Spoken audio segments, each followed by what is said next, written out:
Sudlang sa usa ka semana halos doble na ang nadugang ng mga aktibong kaso sa COVID-19 sa dakbayan sa Talisay. Mga nasikop sa curfew nagkadaghan usab. Ang detalye sa report ni Femari Dumabok. Base sa gipagawas nga talaan sa Talisay City Public Information Office niadtong Enero 17, ana sa 300 Gs ang aktibong kaso sa COVID-19 sa syudad.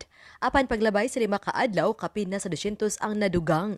Gani niadtong Enero 21 lang, nitala na sila og 475 ka mga aktibong kaso. Og niadtong Enero 22, dugang 45 pa ang natala. Hinunubay-ubay usab ang natalang naka-recover matag adlaw.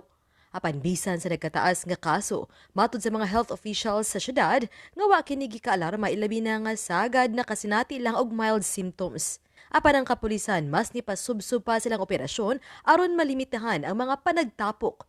Nito miaging semana natala ang 135 sa 203 ka mga dinakpang milapas sa curfew ning bulana. Ang isa sa mong gipang buhat sa daan na is kaning strict implementation sa curfew para ma-limit ang movement sa mga tao during the day.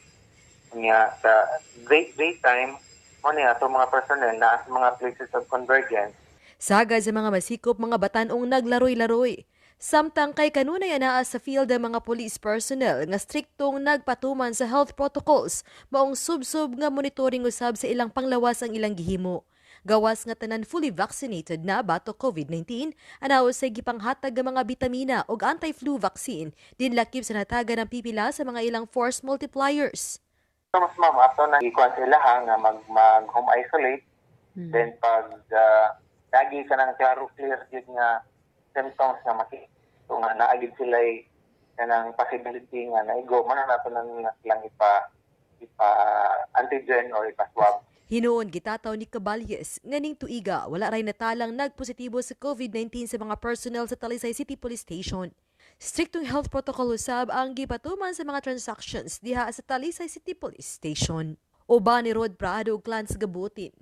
Ako si Femari Dumabok. Balitang Bisdak.